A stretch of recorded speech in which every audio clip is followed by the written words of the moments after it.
Hello everyone, welcome to my YouTube channel Hope Itself. Today we are going to start new chapter Indian Agriculture. तो आज हम लोग देखेंगे Indian agriculture के बारे में, जो हमारी भारतीय कृषि है उसके बारे में आज टुडे हम लोग डिस्कशन करेंगे।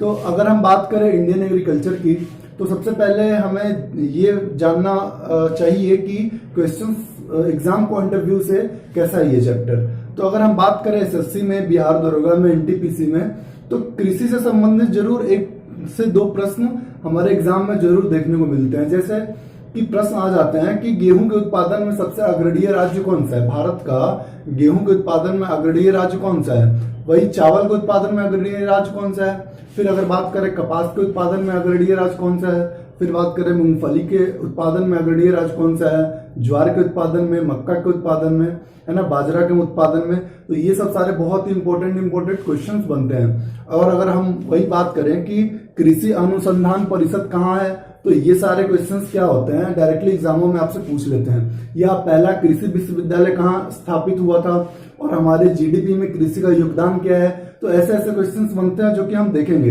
रबी फसल क्या है, खरीफ फसल क्या है, जायद फसल क्या है, इनके बारे में हम लोग ब्रीफ में देखेंगे और एक एक फसल को उठाएंगे और उसका डीप नॉलेज लेंगे, है ना।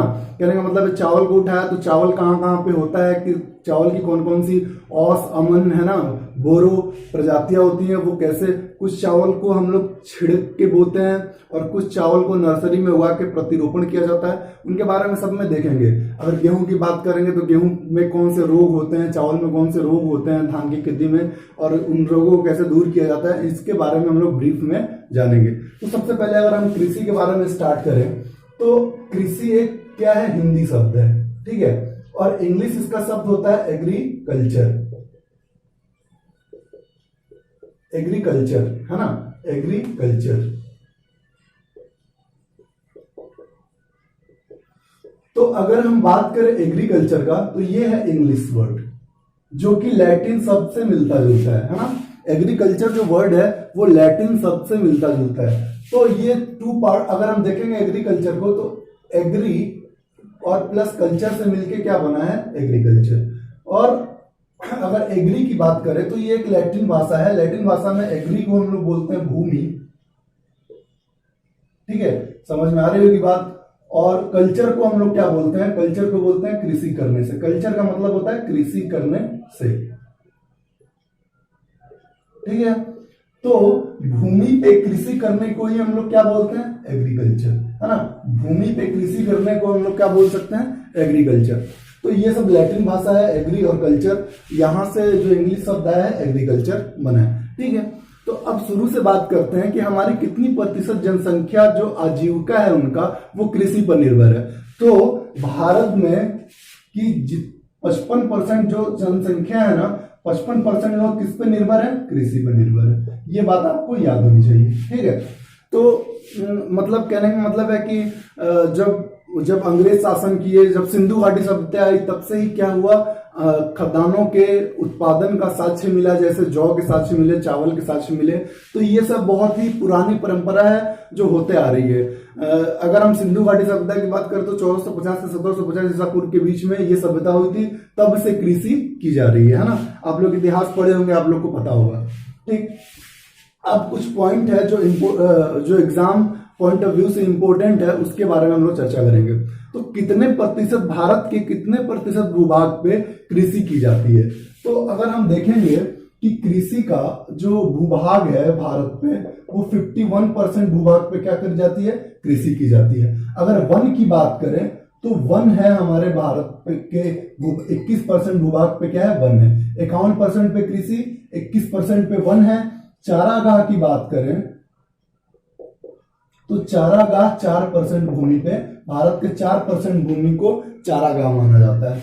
और फिर अगर हम बात करें बंजर भूमि की, तो बंजर भूमि कितनी है, 24% है, ठीक है। ये बहुत ही इंपॉर्टेंट हो जाता है, इसको आपको याद रखना है। क्या याद रखना है, कृषि 51% भूमि पे होती है, वन 21% भूमि पे है, चारागाह 4% पे है, और बंजर भूमि जहां कुछ भी नहीं होता वो कितना है, 24% है, ठीक है।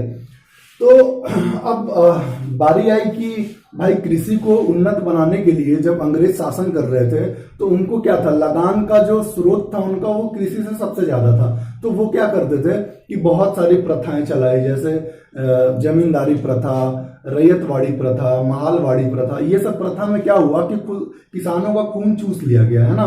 ना ही मतलब अगर अकाल भी पड़ता था तो किसान की एक जो लगान थी वो सीमित कर दी गई, मतलब अकाल भी पड़े तो आपको उतना लगान देना है। तो पैदावार कम हुई। जमींदारी प्रथा में क्या हुआ कि जमींदार लोग आए, जमींदार लोग क्या करते थे, शोषण करते थे किसानों का, उनके जमीन को हड़प के अपना जमीन बना लेते थे और वो खेती करते थे और बाकी लगान ले लेते थे, है ना।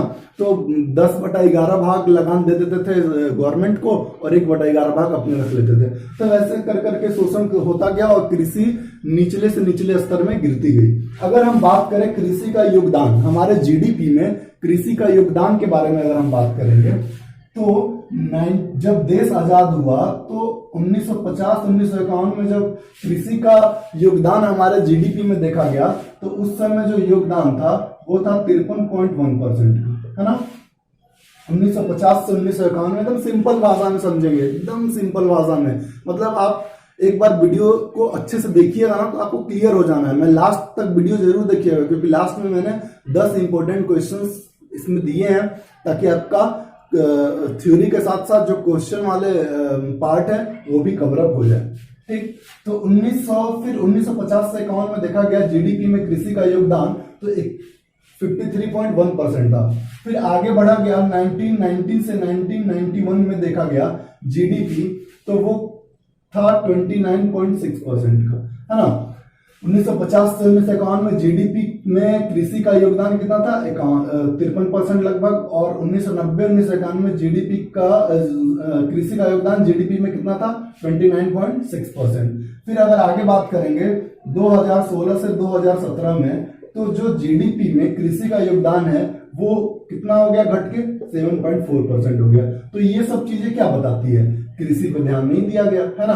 तृतीय क्षेत्र जो सर्विस क्षेत्र है वो क्या किया कि वो अपना जीडीपी में, भारत के जीडीपी में उसका योगदान ज्यादा होता चला गया। पहले किसका था, कृषि का था, लेकिन बाद में अभी नाउअडेज अगर हम बात करें तो तृतीय क्षेत्र का सबसे ज्यादा योगदान है, ठीक है। तो मतलब आप देखिए कैसे धीरे धीरे कम हुआ, ठीक।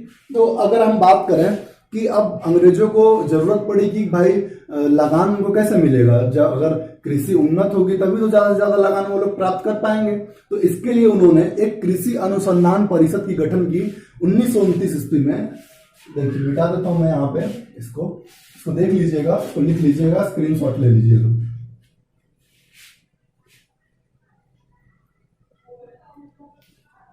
ठीक, 1929 में कृषि अनुसंधान परिषद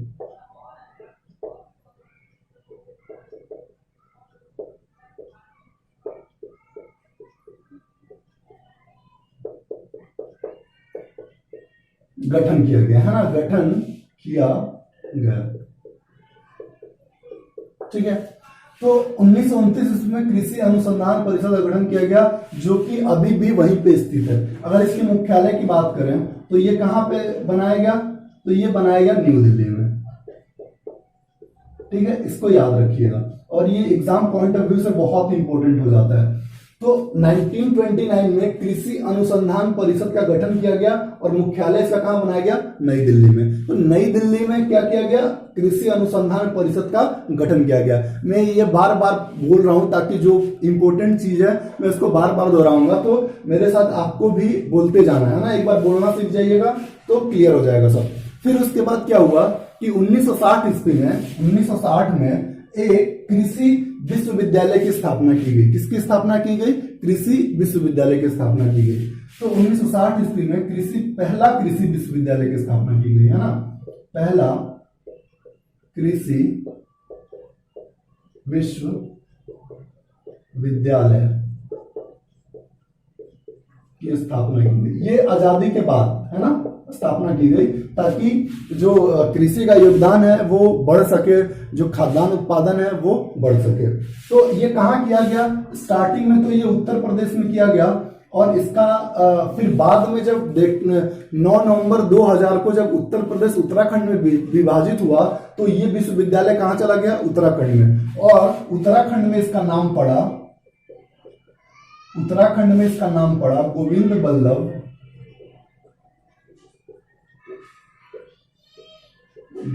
वल्लभ पंत कृषि एवं प्रौद्योगिक विश्वविद्यालय, है ना, प्रौद्योगिक विश्वविद्यालय उत्तराखंड में पड़ गया। अगर अभी पूछा जाए कि जो पहला विश्वविद्यालय कहाँ है, वो तो आप बताना होगा कि उत्तराखंड में है, लेकिन जब बना था तो वो कहाँ था? उत्तर प्रदेश में था। ये बात आपको याद रखनी है। तो अभी हम लोगों ने जो पढ़ा उसमें पढ़ा कि 51% पे कृषि होती है, 21% पे चारागाह है, 4% पे बंजर भूमि है, 24% पे। 1929 में कृषि अनुसंधान परिषद का गठन किया गया, मुख्यालय कहाँ है? नई दिल्ली में। और 1960 में पहला कृषि विश्वविद्यालय की स्थापना की गई और उसका अभी नाम जो रखा गया वो रखा गया गोविंद वल्लभ पंत कृषि एवं प्रौद्योगिकी विश्वविद्यालय। ठीक है, इतनी बातें क्लियर होनी चाहिए।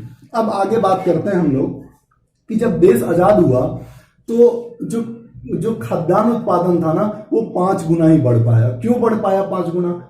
आप अगर सोचो कि खाद्यान्न जो उत्पादन था वो 5 गुना ही बढ़ पाया अब तक। क्यों? क्योंकि देखिए, क्योंकि तेजी से शहरीकरण स्टार्ट हुआ।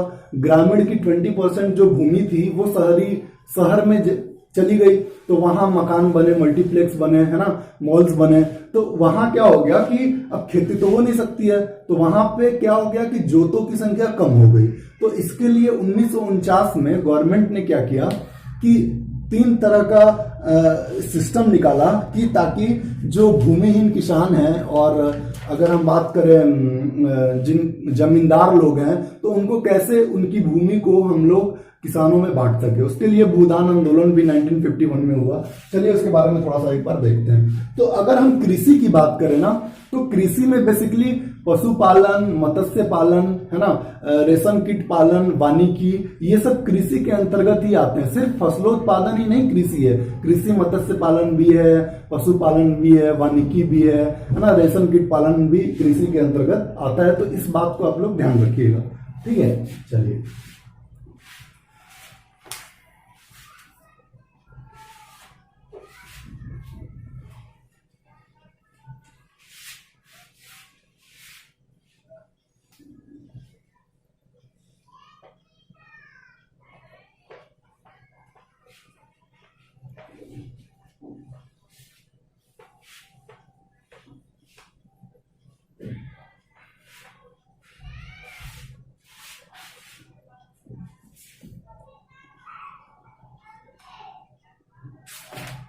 हाँ जी।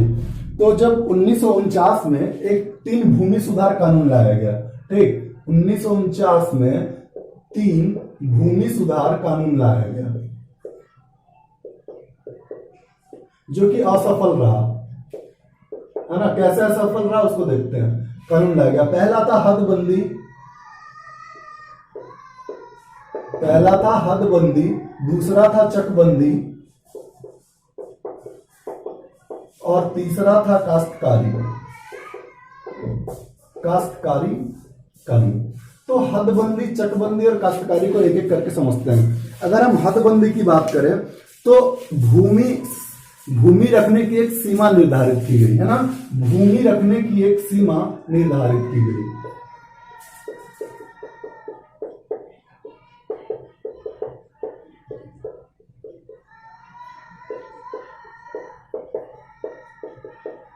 ठीक है, इसका मतलब है कि जमींदारों के पास बहुत ज्यादा भूमि होती थी, 50 एकड़ की भूमि, 40 एकड़ की भूमि। तो उसको क्या किया गया कि भूमि रखने का एक सीमा बनाया गया कि आप इतना ही भूमि रख सकते हो, है ना। आपके पास 10 एकड़ भूमि हो सकती है, 5 एकड़ भूमि हो सकती है। तो उसकी सीमा निर्धारित की गई जो कि असफल रहा, नहीं माना गया। फिर चकबंदी में क्या किया गया कि जो जोत के आकार थे ना उसको बड़ा करने का कोशिश किया गया। क्यों किया गया? क्योंकि देखिए, अगर बड़ा चक्का का खेत होगा, बड़ा जोत होगा तो हर चीज आसान हो जाएगी। मैन रिसोर्सेज आसान होंगे, खाद अगर आप ले जाना चाहे, पानी अगर आप देना चाहें, सिंचाई करना चाहे तो वो सब आसान हो जाएगी। इससे क्या होगा? पैदावार में बढ़ोतरी होगी। तो जोतों को बड़ा किया गया, है ना, जोतों के सिंपल भाषा में समझेंगे, आकार को बढ़ाने का प्रस्ताव रखा गया। ठीक है, का प्रस्ताव किसमें? चकबंदी में। काश्तकारी में क्या हुआ कि भूमिहीन किसानों को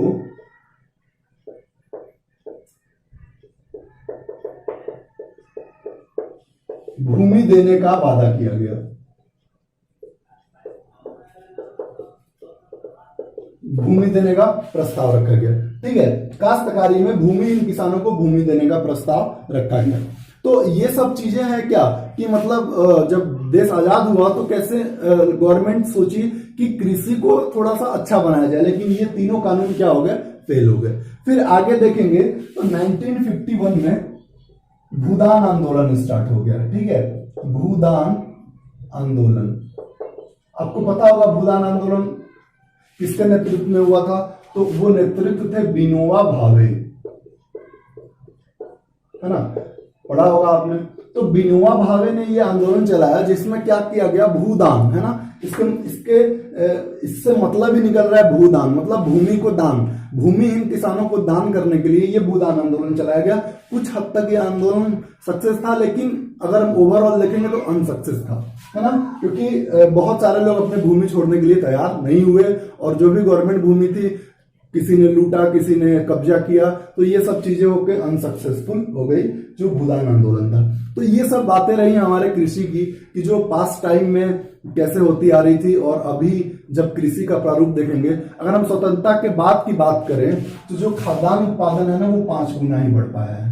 ये बात भी आपको याद रखना है, 5 गुना बढ़ा है खाद्यान्न उत्पादन स्वतंत्रता के बाद।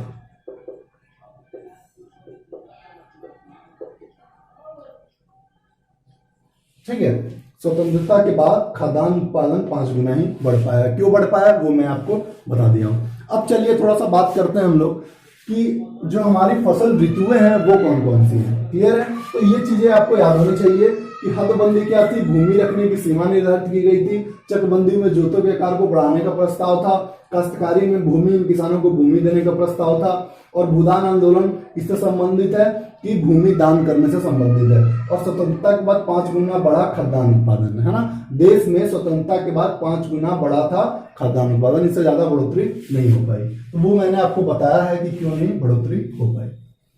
ठीक, चलिए अब थोड़ी सी बात कर लेते हैं हम लोग कि जो फसल ऋतुएं हैं उनके बारे में थोड़े से हम लोग देख लेते हैं। तो अगर हम बात करें फसल ऋतुओं की,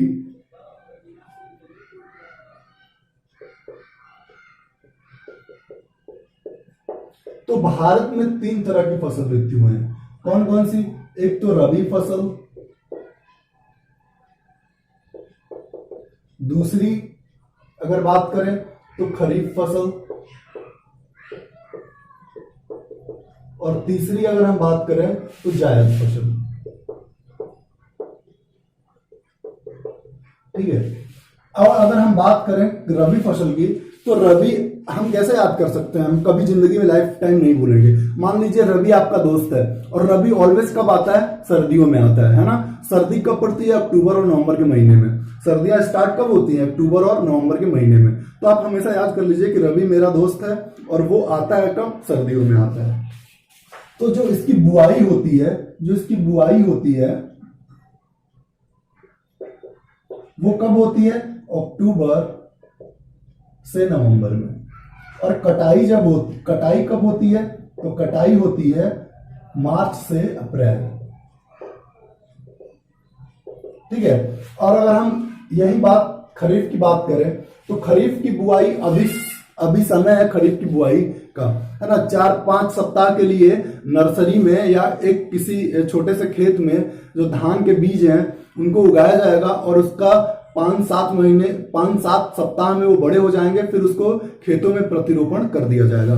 तो ये बुआई का तरीका है जो कि जापान से लिया गया है, और 1953 से हम लोग जो धान है उसको प्रतिरोपण के द्वारा बो रहे हैं। नहीं तो अदरवाइज पहले क्या होता था? छिड़काव होता था। ये बात आपको याद रखनी है जब मैं पढ़ाऊंगा ना खरीफ फसल के बारे में, रबी फसल के बारे में, जायद फसल के बारे में, तो देखेंगे। और हम लोग एक एक मतलब जैसे चावल है, गेहूं है, ज्वार है, बाजरा है, मक्का है, सोयाबीन है, इनको एक एक करके इनका पूरा एकदम अध्ययन करेंगे ताकि आपको कंफ्यूजन ना हो कौन सा राज्य अग्रणीय है, कौन सा देश से ये आया है और भारत का स्थान कौन सा है इस फसल के उत्पादन में। तो सब चीज देखेंगे। तो खरीफ फसल जो बुआई होती है वो जून जुलाई में होती है ना, जून और जुलाई में होती है।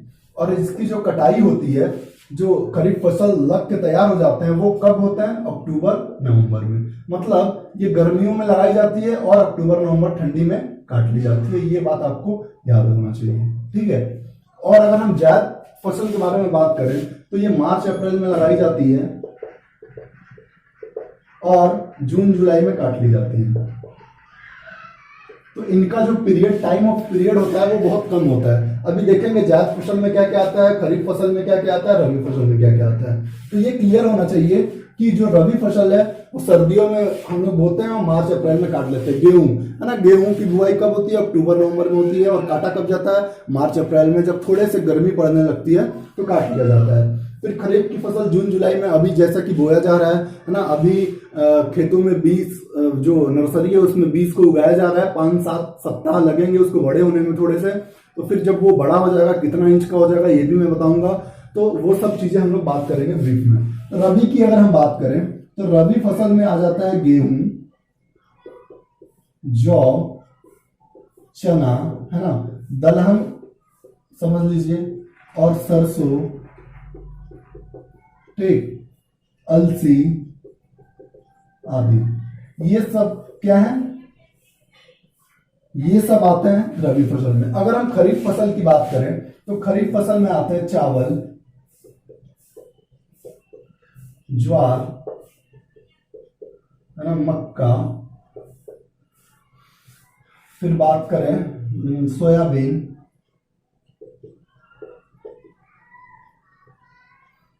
सोयाबीन, बाजरा,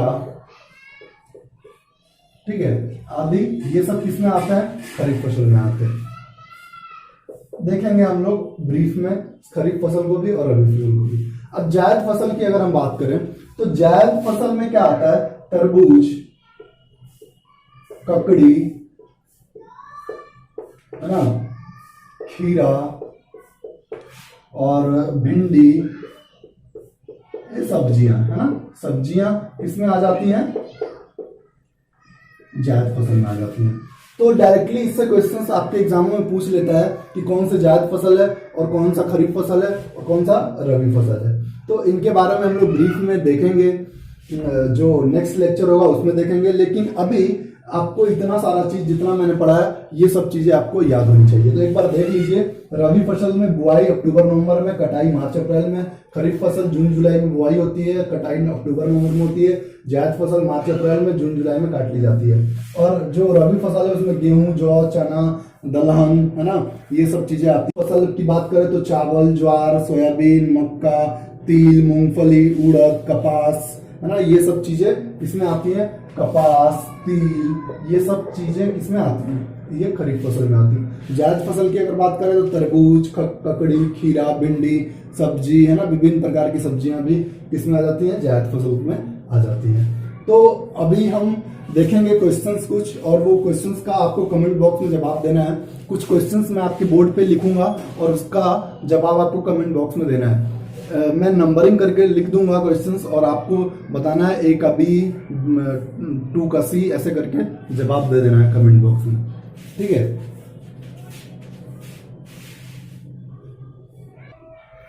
हाँ जी, ये 6 क्वेश्चंस है, आप लोगों को जवाब देना है कमेंट बॉक्स में। क्वेश्चंस मैं एक बार रीड करके पढ़ देता हूँ कि भारत के कितने प्रतिशत भूभाग पे कृषि की जाती है? भारत में 2016-2017 में जीडीपी में कृषि का योगदान कितना प्रतिशत है? भारत का कृषि अनुसंधान परिषद का मुख्यालय कहाँ है? भारत में कितना प्रतिशत जनसंख्या का आजीविका कृषि पर निर्भर है? भारत में कितने तरह की फसल ऋतुएं हैं? भारत का उत्पादन दृष्टिकोण से मुख्य फसल कौन सा है? तो अगर आप अच्छे से पढ़े होंगे तो डेफिनेटली आप अच्छा आंसर कर सकते हैं। चलिए कुछ और क्वेश्चंस है। भारतीय कृषि का इतिहास नामक पुस्तक किसने लिखा? रबी फसल की बुआई कब की जाती है? खरीफ फसल की कटाई कब की जाती है, खरीफ फसल है, रबी फसल है, ये सारे जो क्वेश्चंस है आपको बताना है कमेंट बॉक्स में, सारे के आंसर आपको बताने हैं। तो और भी अगर आप किसी टॉपिक पे चाहते हो कि मैं वीडियो बनाऊं तो कमेंट बॉक्स में जरूर बताइए। Thank you for watching my video, take care, bye bye and stay healthy and stay home. ठीक है, तो हम लोग देखेंगे अभी नेक्स्ट जो हमारा टॉपिक होगा, जल्दी से ही मैं बनाऊंगा, उसमें देखेंगे हम लोग जो हमारा अगला टॉपिक होगा वो होगा चावल और गेहूं और ज्वार मक्का से रिलेटेड। ठीक है, बाय बाय।